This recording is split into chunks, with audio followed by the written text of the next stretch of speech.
स्वागत है आपका। आप देख रहे हैं इंडिया न्यूज हरियाणा। मैं हूं आपके साथ प्रीति सिंह। नजर डालते हैं फटाफट खबरों की ओर। तो सुशांत सिंह केस में रिया चक्रवर्ती की और परिवार की नहीं कम हो रही हैं मुश्किलें। ईडी ने रिया के पिता इंद्रजीत को भेजा समन, मांगी बैंक लॉकर की चाबी। तो सुशांत को लेकर बोली रिया चक्रवर्ती, का अपने तरीके से जीने वाला इंसान था सुशांत। पहले भी कई लोगों को ट्रिप पर लेकर गया था सुशांत।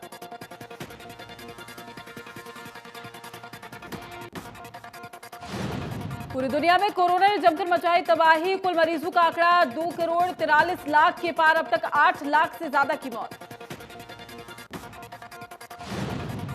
अमेरिका में कोरोना ने मचाई सबसे ज्यादा तबाही। कुल मरीजों का आंकड़ा हुआ है 60 लाख के पार। 1,83,000 से ज्यादा की मौत। अमेरिका के ब्राजील में कोरोना के सबसे ज्यादा केस अब तक सामने आए हैं। 37,22,000 मरीज कोरोना वायरस के चलते गई है 1,17,000 से ज्यादा लोगों की जान। रूस में कोरोना के लगातार बढ़ रहे मरीज। संक्रमित का आंकड़ा बढ़कर हुआ है 9,70,865। रूस में अब भी 1,68,000 से ज्यादा एक्टिव केस।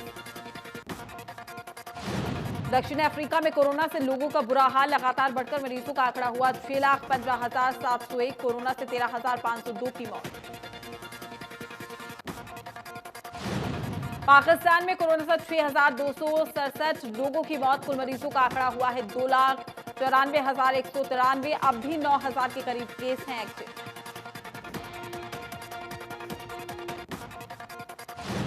देश में कोरोना के रिकॉर्ड किए गए 75,995 केस आए सामने। कुल मरीजों का आंकड़ा हुआ है 33 लाख के पार। 60,629 की हुई मौत। देश में महाराष्ट्र में कोरोना के सबसे ज्यादा मरीज एक दिन में सामने आए हैं। 14,888 नए केस। महाराष्ट्र में अब तक 23,000 से ज्यादा की मौत। तमिलनाडु में एक दिन में मिले 6,000 के करीब नए मरीज। राज्य में कुल मरीजों का आंकड़ा हुआ है 3,97,261। आंध्र प्रदेश में कोरोना से हाहाकार। एक दिन में मिले 10,830 नए केस। प्रदेश में अब तक सामने आए हैं 3,82,469 मरीज। अब तक 2,86,000 से ज्यादा मरीज हुए रिकवर।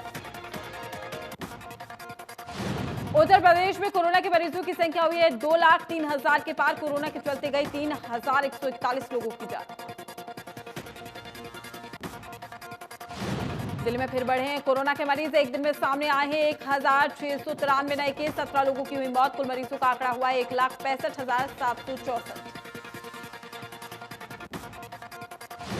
राजस्थान में कोरोना से लोगों का बुरा हाल। एक दिन में सामने आए हैं 1,345 नए केस। कुल मरीजों का आंकड़ा हुआ है 74,670।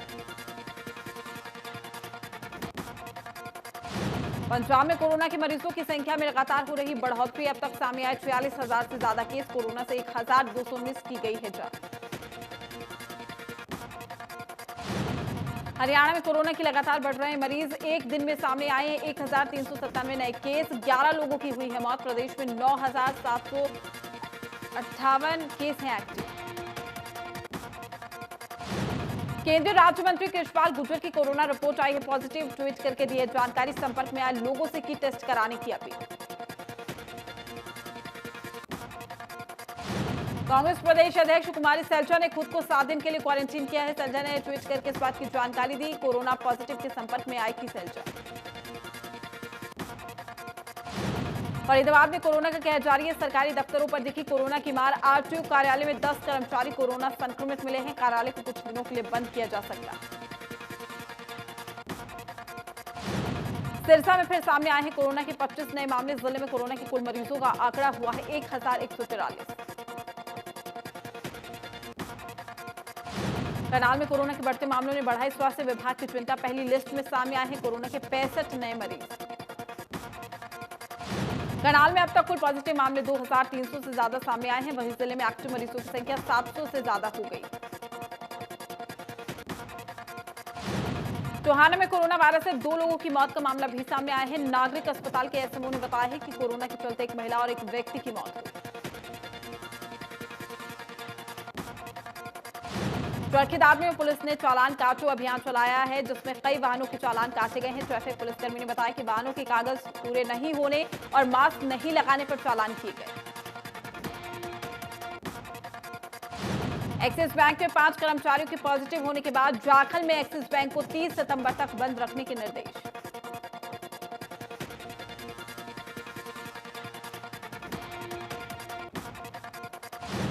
डिप्टी सीएम दुष्यंत ने प्रेस कॉन्फ्रेंस करके एक्साइज विभाग के कनेक्शनों को लेकर जानकारी दी है। दुष्यंत चौटाला ने बताया है कि विभाग ने 75 करोड़ रुपए कोरोना सेस के तौर पर जुटाए हैं, वहीं 27.33 करोड़ रुपए अतिरिक्त एक्साइज ड्यूटी के तौर पर मिले।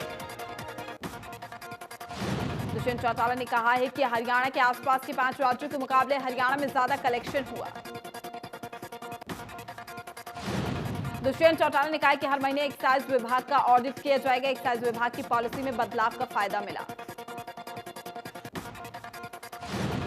विपक्ष को जवाब देते हुए दुष्यंत चौटाला ने कहा कि टारगेट से 1100 करोड़ रुपए ज्यादा रेवेन्यू मिला है। अगर घोटाला हुआ होता तो रेवेन्यू में बढ़ोतरी कैसे हुई।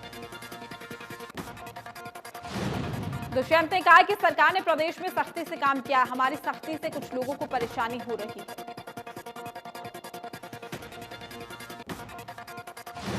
सदन में पास 12 बिलों को लेकर नेता प्रतिपक्ष भूपेंद्र सिंह हुड्डा ने कहा है कि ये कहा गया था कि जरूरी बिल पेश किए जाएंगे, लेकिन बीएसई के फैसले के बाद भी सरकार 15 बिल लेकर आई। कोरोना की आड़ में जो घोटाले हो रहे हैं उसकी चर्चा नहीं की गई। हुड्डा ने कहा कि 2017 में भी अर्बन डेवलपमेंट का जो बिल अमेंडमेंट किया गया था फिर भी लेकर आए, जिसके बाद से बहुत सारी अवैध कॉलोनी आ गई है। हमने जांच सीबीआई, एक हाई कोर्ट के जज या फिर हाउस कमेटी से करवाने को कहा। हुड्डा ने कहा कि 3 ऑर्डिनेंस जो लेकर आए उसमें से किसानों को हानि है, इसलिए हमने कहा है कि एक और ऑर्डिनेंस लाओ जिसमें एमएसपी का जिक्र हो। कॉन्ट्रैक्ट फार्मिंग में डिस्प्यूट होने पर किसान कोर्ट में जा ही नहीं पाएगा।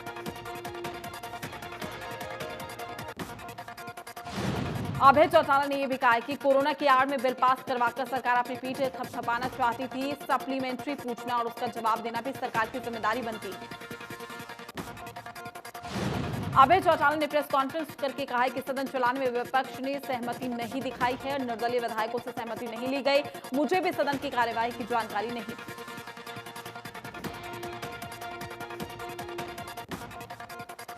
विधानसभा सत्र शुरू होने से पहले हरियाणा बिजनेस एडवाइजरी कमेटी की बैठक। Deputy speaker deputy CM Dushyant Chautala, नेता विपक्ष भूपेंद्र सिंह हुड्डा और गृह मंत्री अनिल विज ने बैठक में की शिरकत। सदन में प्रश्नकाल ध्यान आकर्षक प्रस्ताव टेबल पर रखे गए। एक दिन की कार्यवाही को लेकर सदन में हंगामा हुआ। विपक्ष के हंगामे पर गृह मंत्री ने कहा कि कोरोना के चलते कार्यवाही एक दिन के लिए रखी गई। विज ने कहा कि कार्य समिति की बैठक में नेता विपक्ष मौजूद थे। नेता विपक्ष की सहमति पर विपक्ष सहमत हो, सभी की सहमति से कार्य योजना बनाई है। जरूरी मुद्दों पर अगले सत्र में चर्चा कर सकते हैं। नेता प्रतिपक्ष हुड्डा ने कहा कि सीएम और हमारे कई साथी संक्रमित हैं। सदन के कई कर्मचारी भी संक्रमित हैं। सदन में कई मुद्दों पर चर्चा नहीं हो सकती। जरूरी बिल ही सदन में रखे जाए। बच्चों की परीक्षा को लेकर विपक्ष ने सवाल किए हैं। गीता भुक्कल ने परीक्षा के रिशेड्यूल का मुद्दा उठाया। शिक्षा मंत्री के सामने गीता भुक्कल ने मांगे रखी हैं। शिक्षा मंत्री ने कहा कि आगे सदन जारी रहेगा, फिर कर सकते हैं चर्चा। अभय चौटाला ने बीएसई पर सवाल उठाए हैं। चौटाला ने कहा कि बीएसई में निर्दलीय विधायकों को नहीं बुलाया जाता है। 300 किलोमीटर तक का सफर तय करके पहुंचे हैं, हस्ताक्षर करने नहीं आए। कार्यकारी अध्यक्ष ने कहा कि आगे भी सदन कंटिन्यू रहेगा, चर्चा नहीं हो सकती। अभय चौटाला ने कहा कि कोरोना से कौन मर रहा है, यहां जो चर्चा नहीं करवाना चाहते। अभय ने सदन से वॉकआउट किया। सदन से कांग्रेस ने भी वॉकआउट किया। विपक्ष के नेता ने कहा कि कोर्ट से जुड़े 2 जरूरी संशोधन विधेयक रखना बीएसई में तय हुआ, लेकिन अब तक कोई विधेयक नहीं लाए जा रहे। जेजेपी विधायक राजकुमार गौतम ने कहा है कि रजिस्ट्री पहले भी हुई है, अवैध कॉलोनी बनी है। अब इतना फर्क है कि पहले 5,000 या फिर 10,000 रिश्वत ली जाती थी, अब 50,000 या 1 लाख लेते हैं और कहा जाता है कि ऊपर देकर आते हैं। सदन में रजिस्ट्रियों को लेकर उप मुख्यमंत्री और नेता प्रतिपक्ष हुड्डा में तीखी बहस हुई है। दुष्यंत ने कहा कि कांग्रेस के राज में दामाद जी थे और सोनिया गांधी की कलम जमीनों के मामले में चली है। इस मुद्दे पर कांग्रेस ने ऐतराज भी जाहिर किया। तल्ख बहस हुई है। हुड्डा ने कहा कि रजिस्ट्रियों के मामले की सीबीआई जांच कराएं।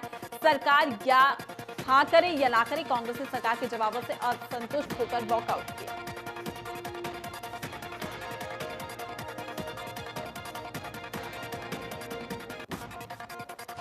महम के निर्दलीय विधायक बलराज कुंजू ने किसानों का मुद्दा उठाया। कहा कि कृषि संबंधी केंद्र के 3 अध्यादेश के बाद प्रदेश सरकार में एमएसपी को लेकर चौथा अध्यादेश लेकर आए। हरियाणा विधानसभा केंद्र को एमएसपी सुनिश्चित करने के लिए प्रस्ताव भेजे। उप मुख्यमंत्री दुष्यंत चौटाला ने बताया कि विधायक ने उठाए गए विषय पर विचार किया जाएगा। इस विषय पर बलराज कुंजू ने ध्यान आकर्षक प्रस्ताव लगाया था, लेकिन इसे केंद्र की तरफ से लागू करने की बात कहते हुए रद्द कर दिया गया था। नारायणगढ़ में कांग्रेस प्रदेश अध्यक्ष कुमारी सैलजा ने सरपंचों पर राइट टू रिकॉल के लिए डिप्टी सीएम दुष्यंत चौटाला के प्रस्तावित बिल को एक अलोकतांत्रिक कदम बताया है। सैलजा ने कहा कि सरकार का ये गलत कदम है। जिन्हें लोगों को चुना गया उन्हें मौका देना जरूरी है। पंचकुला के एमईएस अस्पताल कॉलोनी के रहने वाले एक युवक की चंडीगढ़ के खरड़ इलाके में लाश मिली है और पुलिस के मुताबिक युवक की उम्र करीब 28 साल है, जिसका शव जंगल में खून से लथपथ मिला। यमुनानगर जेल के डिप्टी सुपरिटेंडेंट के नाम से फेसबुक आईडी बनाकर पैसे मांगने का मामला भी सामने आया है। पुलिस से मिली जानकारी के मुताबिक अज्ञात लोगों ने फेसबुक आईडी बनाकर डिप्टी एसपी के दोस्तों से जरूरत के नाम पर पैसे मांगे। पैसे मांगने के बाद जब दोस्त ने डिप्टी एसपी को फोन किया तो मामले का पता चला। शिकायत के बाद पुलिस आरोपियों को ट्रेस करने में जुट गई। कुरुक्षेत्र में लॉकडाउन में कराधान विभाग अधिकारियों द्वारा शराब ठेकेदारों पर मेहरबानियों की कहानी अभी खत्म नहीं हुई थी कि अब आबकारी विभाग में भी करीब 64 करोड़ रुपए का जीएसटी घोटाला सामने आया। सेल टैक्स विभाग के एक अधिकारी ने जीएसटी में 64 करोड़ धांधलीबाजी का खुलासा किया, लेकिन फिर भी अधिकारी कार्रवाई करने से बच रहे हैं। आरोपियों को बचाने के लिए सब एक दूसरे के पल्ले में गेंद फेंककर अपने कर्तव्य से बच रहे हैं। फ्रॉड पकड़ने की शुरुआत तब हुई है जब सेल टैक्स विभाग की जांच टीम ने एक ट्रक को पकड़ा, जिसके कागजात की जांच की गई तो ई-वे बिल फर्जी मिले। रेवाड़ी में बिजली विभाग में गड़बड़ी आई है सामने। रखरखाव के अभाव में पोल्स पर लगे 1000 डीटी मीटर खराब है। सरकार को 5 करोड़ रुपए का नुकसान है। आरटीओ से हुआ है खुलासा। आपको बता दें कि ये डीटी मीटर्स लगाए गए थे तब बिजली विभाग ने दावा किया था कि इनकी निगरानी ऑनलाइन की जाएगी, लेकिन विभाग के दावे हवाई साबित हुए। कैथल में युवाओं में हुक्का पीने का क्रेज लगातार बढ़ता जा रहा है। पहले हुक्के को गांव परिवार में बड़े बुजुर्ग लोग पीते थे। बुजुर्गों का मानना है कि हुक्के पर बैठकर वो लोग एक दूसरे की मन की बात एक दूसरे से करते थे और ये भी माना जाता है कि बड़ी बड़ी पंचायतों में बड़े बड़े गंभीर मुद्दों को हुक्के पर बैठकर सुलझा लिया जाता था। तंबाकू और हुक्के के दुकानदार ने बताया कि आजकल युवाओं में हुक्का पीने का एक क्रेज होता जा रहा है। उस क्रेज के चलते लोग तंबाकू और हुक्के के कारोबार में अपना भविष्य बिजनेस के रूप में देखते हैं। दुकानदार ने बताया कि तंबाकू और हुक्के की दुकानें शहर में लगातार बढ़ती जा रही है। कैथल शहर में 30 से ज्यादा दुकान तंबाकू की, अगर पूरे जिले की बात की जाए तो 50 दुकानों से ज्यादा यहां दुकानें। Association demand traders welfare association के बैनर तले अंबाला छावनी में दुकानदारों ने सरकार के लगाए गए वीकेंड लॉकडाउन पर चर्चा की है, जिसमें दुकानदारों ने प्रशासन से मांग की है कि बाजार को सिर्फ सोमवार के दिन ही बंद रखा जाए। फरीदाबाद की सैनिक कॉलोनी में आपसी झगड़े में पालतू कुत्ते से महिला को कटवाने का वीडियो हुआ है वायरल। पीड़िता ने आरोपी के खिलाफ पुलिस में दर्ज कराई शिकायत। शिकायत में पीड़िता पूनम वर्मा ने बताया कि वो फर्स्ट फ्लोर पर रहती है और ग्राउंड फ्लोर पर रहने वाले परिवार से किसी बात को लेकर झगड़ा हुआ, जिसमें उन्होंने पालतू कुत्ते से उसे कटवाया है। पीड़िता की शिकायत पर पुलिस ने मामला दर्ज किया। जाखल में पुलिस ने अवैध हथियार समेत 2 आरोपियों को गिरफ्तार किया है। पुलिस ने आरोपियों से एक देसी कट्टा और जिंदा कारतूस बरामद किया है। आरोपियों से पूछताछ में जुटी है पुलिस। रतिया में बिजली चोरी रोकने गई बिजली विभाग की टीम पर गांव लांबा में ग्रामीणों ने किया है हमला। कर्मचारियों ने बनी बिजली चोरी की वीडियो। हमलावर ने कर्मचारियों को मोबाइल फोन भी तोड़ दी। पीड़ित कर्मचारियों ने बताया कि हमलावरों ने उन पर जानलेवा हमला किया। जैसे तैसे जान बचाकर भागे कर्मचारी। एसडीओ ने हमलावर के खिलाफ पुलिस को दी है शिकायत। पुलिस ने शुरू की जांच। रोहतक में जिंक रोड पर अज्ञात हमलावरों ने दूध वाले पर अंधाधुंध फायरिंग की है, जिसमें दूध वाले की मौत हो गई। पुलिस से मिली जानकारी के मुताबिक हरेटी का गांव का रहने वाला था मृतक।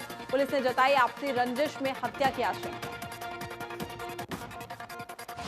गोहाना में एक बार फिर ममता शर्मसार हुई है। जमीन जायदाद के लिए 75 साल की बुजुर्ग महिला से बेटे और बहू ने मारपीट की और घर से बाहर निकाल दिया। 8 साल से जमीन के लिए बुजुर्ग से मारपीट की जा रही है। पीड़ित बुजुर्ग 3 बार बरौदा थाने में मदद के लिए गुहार लगा चुकी है। बार बार शिकायत देने के बाद भी पुलिस ने कार्रवाई नहीं की है। पीड़ित ने डीएसपी से शिकायत की। डीएसपी ने कार्रवाई का आदेश दिया। रोहतक में चोरों ने एसबीआई के एटीएम को लूटकर आग के हवाले कर दिया। एक चोर एटीएम में घुसते और साथ ही सीसीटीवी कैमरे को स्प्रे करते हुए कैद हो गया। एटीएम में 25 से 30 लाख रुपए बताए जा रहे हैं। पृथला के सागरपुर गांव में खेत में काम कर रही महिला पर तेंदुए ने हमला कर दिया, जिसके चलते महिला घायल हो गई। महिला के मुताबिक वो खेत में कपास तोड़ने गई थी, तभी तेंदुए ने उस पर हमला कर दिया। शोर मचाने पर तेंदुआ भाग गया। सिरसा में सीआईए पुलिस की टीम ने गश्त और चेकिंग के दौरान मोटरसाइकिल सवार महिला सहित 2 लोगों को 3 लाख रुपए की जाली करेंसी के साथ काबू करने में सफलता हासिल की। आरोपियों के खिलाफ केस दर्ज करके जांच शुरू की गई। पकड़े गए आरोपी महिला के पति के खिलाफ पहले से भटिंडा में नकली करेंसी चलाने का मामला भी दर्ज है। दूसरे आरोपी के खिलाफ भी पंजाब के होशियारपुर में आर्म्स एक्ट और डकैती का मामला दर्ज है। नेटवर्क से जुड़े लोगों की तलाश जारी। पलवल में महिला थाना पुलिस ने हनी ट्रैप के मामले में महिला के अलावा 3 लोगों को गिरफ्तार किया है। पुलिस ने आरोपियों से दुष्कर्म के आरोप में फंसाने की धमकी देकर पीड़ित पक्ष से हड़पे गए 2 लाख रुपए भी बरामद। महिला थाना प्रभारी ने बताया कि एक महिला समेत 5 लोगों के खिलाफ मामला दर्ज किया गया है, जिनमें हनी ट्रैप गिरोह का मुख्य सरगना अभी पुलिस गिरफ्त से बाहर है। जल्द मुख्य आरोपी को गिरफ्तार कर लिया जाएगा।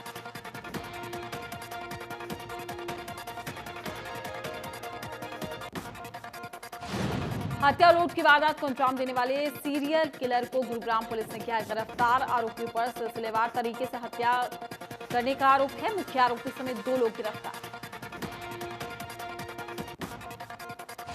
फतेहाबाद के रामसरा गांव में युवक की आत्महत्या मामले में पुलिस की कार्यप्रणाली पर सवाल। ग्रामीणों ने लघु सचिवालय पहुंचकर पुलिस विभाग के खिलाफ की है नारेबाजी।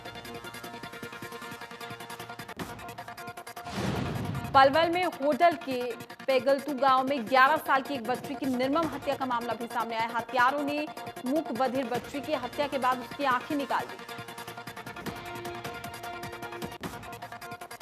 परिजनों का यह भी कहना है कि बच्चे के लापता होने के बाद परिजन पुलिस को शिकायत देने पहुंचे थे, लेकिन पुलिस ने शिकायत लेने से मना कर दिया। राजनीतिक हस्तक्षेप के बाद दर्ज हुई है शिकायत।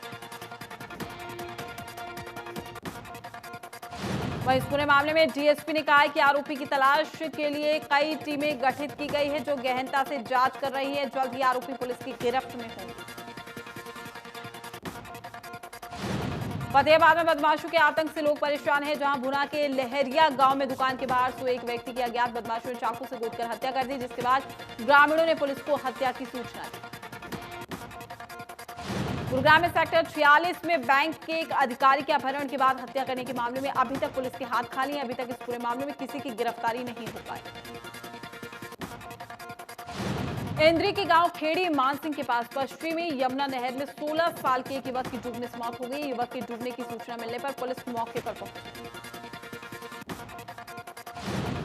भिवानी में परिवार पहचान पत्र बनवाना एक आफत बन गया है। स्कूल में कैंप लगाकर जहां परिवार पहचान पत्र बनाए जा रहे हैं, वहां पर इंटरनेट का सर्वर ठप होने से लोगों को घंटों इंतजार करना पड़ रहा है। 25 अगस्त से 2 सितंबर के बीच में परिवार पहचान पत्र बनाए जाने, जिसकी जिम्मेदारी सरकारी स्कूलों को सौंपी गई।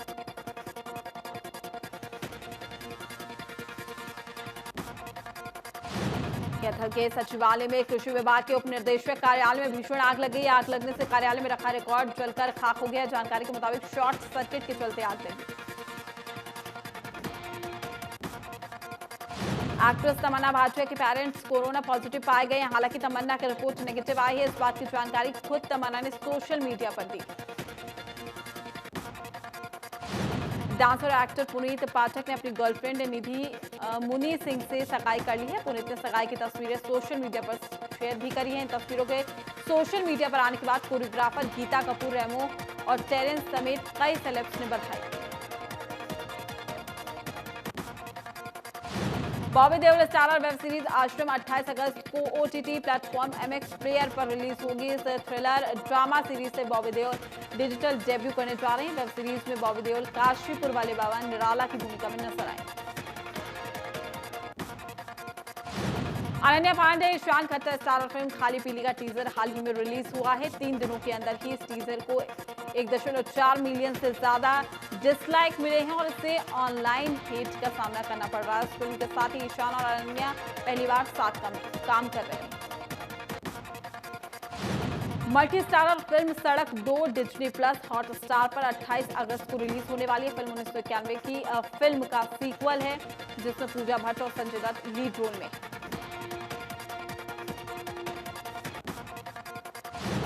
एक्ट्रेस मलाइका अरोड़ा ने अपने डांस से कई फिल्मों में खूब धमाल मचवाया है। मलाइका अरोड़ा ने एक बार फिर से छैया छैया सॉन्ग पर अपने डांस से धमाल मचवाकर रख दिया है। मलाइका अरोड़ा और डांसर टेरेंस लेविस के साथ छैया छैया गाने पर धमाकेदार डांस करते हुए नजर आ रहे हैं। नेहा धूपिया गुरुवार को अपना 40वां बर्थडे सेलिब्रेट कर रही है। नेहा धूपिया ने फिल्म कयामत से बॉलीवुड में डेब्यू किया। उस फिल्म में नेहा के अपोजिट अजय देवगन थे। नेहा रियलिटी शो रोडीज का हिस्सा बनी हुई। धनाश्री वर्मा इन दिनों अपने डांस वीडियो से सोशल मीडिया पर जमकर सुर्खियां बटोर रही है। धनाश्री वर्मा का एक और डांस वीडियो काफी ज्यादा वायरल हो रहा है। वीडियो में डांसर धनाश्री वर्मा सिंगर गुरु रंधावा के साथ स्लोरी सॉन्ग्स पर डांस करती हुई नजर आ रही है। सोशल मीडिया पर एक वीडियो तेजी से वायरल हो रहा है। वीडियो में एक छोटा सा बच्चा गोविंदा के गाने पर न सिर्फ लाजवाब डांस कर रहा है बल्कि बीच बीच में जबरदस्त एक्टिंग भी कर रहा है। इस छोटे बच्चे को सोशल मीडिया पर खूब कॉम्प्लीमेंट्स मिल रहे हैं। एक्टर सलमान खान और डायरेक्टर कबीर खान ने एक साथ मिलकर कई सुपरहिट फिल्में दी है। अब फिल्म टाइगर जिंदा है कि डायरेक्टर अली अब्बास जफर की सिफारिश पर कबीर खान टाइगर सीरीज की तीसरी फिल्म के लिए भी साथ जुड़ने वाले हैं।